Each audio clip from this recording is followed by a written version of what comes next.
आज हम लोग ईस्टर की पूजा करते हैं।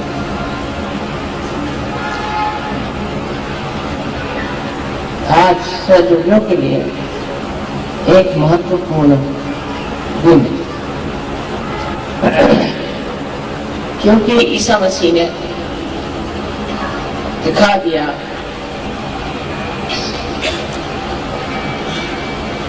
कि मानव का उत्थान हो सकता और उस उत्थान के लिए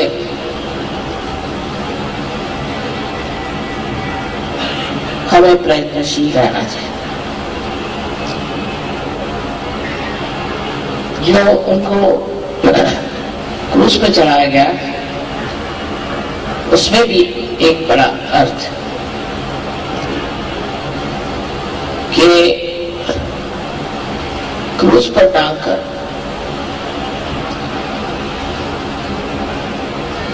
उनकी हत्या की गई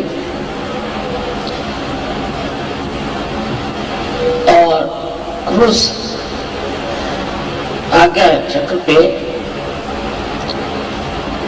एक स्वस्तिक का ही स्वरूप है, उसी पर टांग करके और ईसा मसीह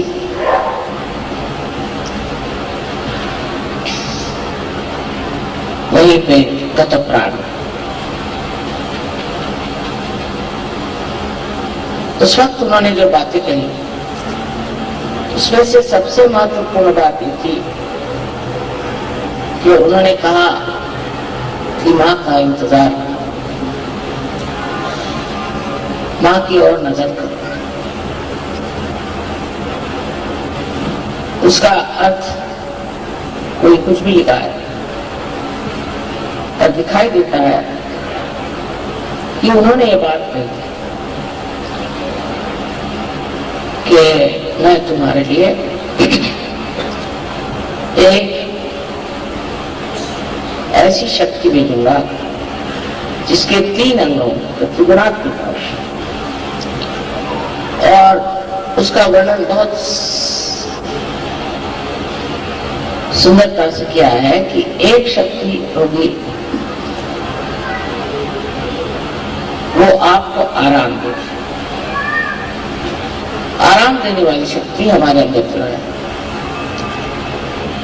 वो है महाकाल की शक्ति, जिससे हमें आराम मिलता है, जिससे हमारी बीमारियां ठीक होती हैं,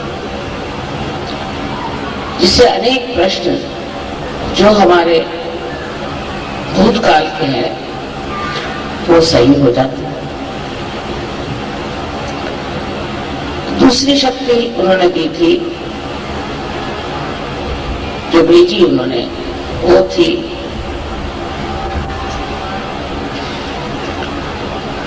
महासरस्वती। महासरस्वती उन्होंने काउंसलर का, मैंने जो आपको समझाएगी, उपदेश करेगी, जैसा उन्होंने योग निरूपण कराया। यह दूसरी शक्ति से, जिससे हम ज्ञान, सूक्ष्म ज्ञान को प्राप्त होगा। और तीसरी शक्ति महालक्ष्मी की, जिससे कि हम अपने उत्थान को प्राप्त होंगे, रिडम्पशन। इस प्रकार 3 शक्तियों की उन्होंने बात की थी। और बुद्ध ने भी कहा था कि मैं तुम्हें मात्रया भेजूं, मैंने 3 तरह की माँ, 3 तरह की माता या माताएं एकत्रित आई, मात्रया। लोगों को समझा मात्रया क्या होता है, मैत्रेया करते हैं। ये जो मात्रया थी ये एक साथ आदिशक्ति नहीं हो सकती, और आदिशक्ति को उन्होंने कहा तो जरूर होगा कि प्राइमोर्डियल मदर, लेकिन जिन्होंने बाइबल को ठीक किया उन्होंने उसको होली घोस्ट बना दिया। और उसके जगह एक कबूतर बना दिया। क्योंकि जिन्होंने बाइबल को ठीक किया उनको स्त्री जाति से बहुत नफरत थी और वो विश्वास ही नहीं कर सकती कि कोई स्त्री भी कोई ऐसा ऊंचा कार्य कर सकती थी। उस नफरत के कारण उन्होंने उसका रूप अजीब सा बना दिया, वही घोस्ट। और दूसरी बात कही कि वो एक कबूतर, कबूतर का मतलब है कि वो एक शांति की दूत हो। लेकिन स्त्री की बात ही नहीं कि वो कोई स्त्री होगी या नारी होगी। और अपने शास्त्रों में कहा गया है कि संस्कार है महामाया, तो वो महामाया स्वरूप होंगी, लोग उन्हें पहचान नहीं पाए। पहचानने के लिए भी आपको आत्म साक्षात्कार लेना पड़ेगा। अगर आपने आत्म साक्षात्कार नहीं लिया तो आप पहचान ही नहीं सकते।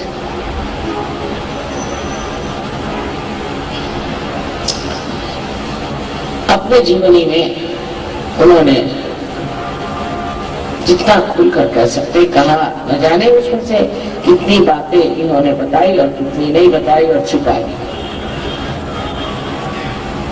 तो भी कुछ कुछ सत्य उसमें प्रकटित है, उसको वो नहीं बदल सके। सहयोग के लिए ईसा मसीह का आना बहुत जरूरी था। वो स्वयं एक चिल बालक है और ये तो अब सिद्ध हो गया कि वो गणेश का अवतरण है। गणेश का अवतरण संसार में एक ही बार हुआ और वो ईसा मसीह के रूप में। इन तीनों का कार्य जिसे हम कह सकते हैं बुद्ध, महावीर और ईसा मसीह, जिस स्तर पे हुआ वो स्तर तपस्या, और इसलिए मूर्धा में, विराट के मूर्धा में इन्होंने कार्य किया और तीनों कार्य में तपस्या कर रहे थे कि मनुष्य को तपस्या करनी चाहिए और तपस्या करके ही वो आज्ञा चक्र को भेज सकता है और बाहर जा सकता है। आज्ञा चक्र का भेद होना अत्यावश्यक था, नहीं तो उसके बगैर आपकी कुंडलिनी ऊपर उठ नहीं सकती थी। आज्ञा चक्र का भेद ईसा मसीह के उत्थान से, रिजरेक्शन से हुआ। पहले उनकी मृत्यु हुई और उसके बाद उनका उत्थान हुआ। सो हम लोगों के लिए एक बड़ा भारी संदेश ईस्टर में कि ईसा मसीह के उत्थान के कारण ही हम लोगों ने इस उत्थान को प्राप्त किया। सबसे मुश्किल चक्र है इंसान में, मनुष्य में आज्ञा चक्र, क्योंकि मनुष्य हर समय सोचते रहता है, सोच सोच के उसके सर में एक मन की बुलबुले की स्थिति बन जाती है और उससे वो परे नहीं जा सकता, विचारों से परे नहीं जा सकता। जब आज्ञा का भेद होता है तभी आप विचारों से परे जाते हैं। इसलिए ये कहना चाहिए कि अगर ईसा मसीह ने अपने प्राण दे करके और आज्ञा से उत्थान न किया होता तो सहज मुश्किल हो जाता। कार्य तो सभी अवतरणों ने किया अपने अपने स्थान पे, अपनी अपनी जगह, अपने अपने समय पे, लेकिन जो कार्य ईसा मसीह के उत्थान से हुआ ये बहुत ही कमाल की चीज थी। इसीलिए आज्ञा का खोलना कोई मुश्किल चीज नहीं, आज्ञा से ऊपर उठाना कोई मुश्किल चीज नहीं। जितने गुरु हो गए, बड़े बड़े महान गुरु, उन्होंने बहुत कार्य करे, उन्होंने बहुत कुछ ऐसी बातें करी जिसके कारण लोगों में जागृति हुई, धर्म की और रुचि हुई और आत्म साक्षात्कार की ओर ध्यान आकर्षित हुआ। वो अपने देश में आए थे और आए क्योंकि वहां के जहां रहते थे वहां के लोगों की जो दृष्टि थी उसमें सूक्ष्मता नहीं थी, आध्यात्म नहीं था, इसलिए वो हिंदुस्तान में आए और कश्मीर में वो शालीमार राजा से मिले। शालीमार ने उनसे पूछा कि तुम्हारा क्या नाम है? तो उन्होंने कहा कि मेरा नाम ईसा मसीह। मसीह माने जो कोई संदेश लेकर आता। और मैं उस देश से आ रहा हूं जहां सब लेच्छ मैंने जिनको मल की इच्छा थी। अब आप देखते हैं कि विदेशी जितना भी कार्यक्रम होता है वो मल की इच्छा करते हैं। लोगों को पता नहीं कैसे मल ही अच्छा लगता है, एकदम पागलपन ही अच्छा लगता है। आप उनकी फिल्में देखिए तो समझ में आता है कि ये पागल है कि क्या है। हमारे देश में पहले लोगों को म्लेच्छ कहते थे, माने मल की इच्छा करने वाले म्लेच्छ। और इनको मल की इच्छा है और मैं वहां कहाँ जाऊं, मेरा तो देश यही है क्योंकि मैं आध्यात्म में पढ़ा। तो शालीमार ने कहा कि आप इतने पहुंचे पुरुष हैं तो आप वापस और अपने ही देश में एक शब्द उन्होंने कि निर्मल तत्व, प्रिंसिपल ऑफ प्यूरिटी, वो लोगों को सिखा। बहुत जल्दी अगर आपने निर्मल तत्व वहां बना दिया तो लोग जो है मिक्स्ड तरह से छुटकारा पा। वो गए वापस, सिर्फ किसी तरह से 3.5 साल रहे और फिर उनको पकड़ के क्रॉस पे चढ़ाया। वो उनको विदित था, वो जानते थे कि ये करना जरूरी है, लेकिन जिस शान से उन्होंने अपने प्राण त्याग, एक अद्भुत व्यक्तित्व था ये जाहिर होता। और इतने थोड़े से साल में 3.5 साल उन्होंने अपनी जिंदगी में जो कार्य किए हैं वो बहुत महान है। ये जरूर है कि वो किसी को आत्म साक्षात्कार दे देता है, क्योंकि उस वक्त ऐसे सत्य को खोजने वाले नहीं थे जैसे आपको। मेरे नसीब अच्छे हैं और इसलिए ये कार्य जो हुआ वो आत्म साक्षात्कार के पहले का कार्य हुआ। माने ये कि लोगों ने जाना कि इस मनुष्य जीवन से परे भी कोई और जीवन है। उन्होंने उसमें कहा कि तुम्हें फिर से जन्म लेना, खुद भी उनका उत्थान फिर से जन्म लेना। और अपने यहां भी कहते हैं कि दूसरा जन्म जैसे एक अंडे से पक्षी निकलता है, उसी प्रकार जब होता है तभी उसे द्विज कहना चाहिए, जिसका दूसरे बार। और जब उसका परिवर्तन हो जाता पूरी तरह से और उसमें पूर्णतः शक्ति आ जाती, तो संसार में कहीं भी उड़ के चला जाए, उसके पास सारी संचार शक्ति आ जाती। आपको तो मालूम है कि साइबेरिया से पक्षी उड़ करके किस तरह से हिंदुस्तान आते, जाड़े में यहाँ आते और गर्मियों में वहां जाते। ना उनके पास कोई रडार है, एरोप्लेन है, कुछ नहीं। कैसे आते बराबर उसी जगह आते, जिस तालाब पे पहले आते थे उसी जगह आते। उनके बच्चे भी वहीं आते। एक बार इन्होंने प्रयोग किया, एक्सपेरिमेंट किया कि कुछ बच्चों को छुपा, तो उन्होंने खोज निकाला अपने बच्चों को, लेकिन कुछ बच्चों को खोजा भी नहीं था, वो उड़ के बराबर चले आए सीधे हिंदुस्तान। उनका कोई अगुवा नहीं था, उनको कोई बताने वाला नहीं था, वो आ गए ठीक से। इसे कहते हैं कि परमात्मा ने सारी व्यवस्था सारे संसार में इतनी सुंदर कर वो किस लिए कि हम अपने रिजरेक्शन को प्राप्त करें। मैं तो इसको ब्लॉसम टाइम कहती हूँ। कितने लोग आज आप यहाँ बैठे हैं, ऐसे ईसा मसीह के सामने कहा थे, और इससे हजारों गुने और जगह लोग हैं। देख करके बड़ा आश्चर्य होता है कि ईसा मसीह के सामने ये सब लोग नहीं थे, और नहीं कोई जानता था कि आत्म साक्षात्कार क्या है और आत्म साक्षात्कार प्राप्त करना क्यों जरूरी है। आज भी अपने देश में भी ऐसे हैं अंधे लोग, वो नहीं समझते इस बात।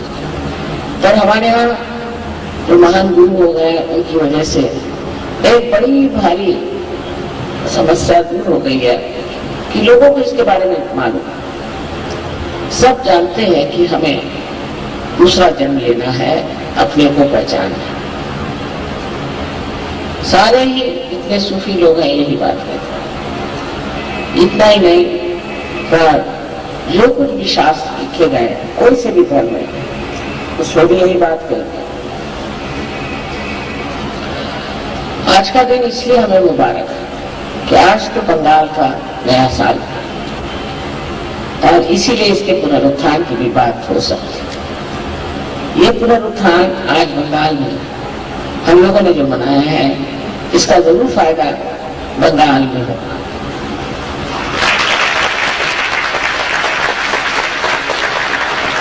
यहाँ की संस्कृति और यहाँ की कला, बंगाल देश के महान देश प्रेमी त्यागी लोग, जिन्होंने सारे देश के सबको एक बड़े ऊंचे स्तर पर पहुंचाया था, आज हुई कहां से काम लेकर चले जा रहे हैं। विदेशी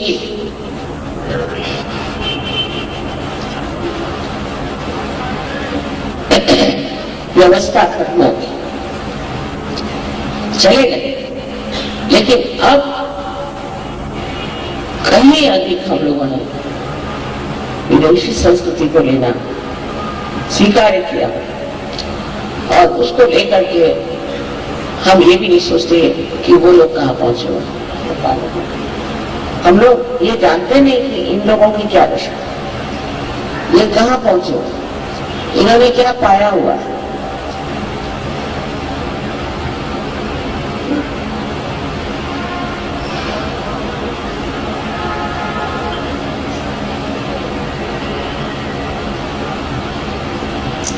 बहुत से ईसाई लोग तो ऐसा सोचते हैं कि ईसा मसीह इंग्लैंड में पैदा हुए थे और उनके लिए धोती पहनना माने हिंदू बनना है। इस प्रकार की विचित्र कल्पनाएं हमारे सर में बैठ गई हैं, और हम सोचते हैं कि अंग्रेजियत लेने से हम लोग ईसा मसीह को बहुत नजदीक से देख सकें। जिनको उन्होंने म्लेच्छ कहा उन्हीं को हम लोग आदर से देखते हैं। वो लोग अब समझ रहे हैं कि हमारी संस्कृति, हमारी विचारधाराएं, हमारे धर्म की और दृष्टि अत्यंत सूक्ष्म और शुद्ध, और यहाँ के लोग बहुत जल्दी सहयोग को प्राप्त कर सकते हैं। तो आपने देखिए, लेकिन सहयोग को चाहिए कि आपस में पूर्णतया मेल मुलाकात करें, और ये जो उत्थान का संदेश है वो हर जगह पहुंचाए। क्योंकि आज आपका देश जिस दशा में है, उसकी दशा परिवर्तन के सिवाय ठीक हो ही नहीं सकती, आध्यात्म के सिवाय ठीक हो नहीं सकती है। आप कुछ भी कर लिए, आकाश में केवल लगाने से हो नहीं सकता। इसी प्रकार कोशिश ये करनी चाहिए कि एक एक आदमी को सोचना चाहिए कि हम कितने लोगों को इस सहयोग के बारे में बताते हैं और हम कितने लोगों को सहयोग देते। ईसा मसीह बिल्कुल अकेले थे, उनके साथ कोई भी नहीं था, और सिर्फ 12 उनके शिष्य थे। उसमें से भी कुछ आधे अधूरे, कोई ऐसे वैसे थे। उस पर भी उन्होंने बड़ी मेहनत करी और एक बड़ा भारी संदेश अपने उत्थान से, जीवन से देते। पर वो जो संदेश बाह्यता हमें दिखाई देता है, वो वास्तविकता हमारे आज्ञा पर काम करता है, और आज्ञा पर काम करके ही हम लोगों ने उस स्थिति को प्राप्त किया है जहां हम ब्रह्मानंद तक छूट पाए।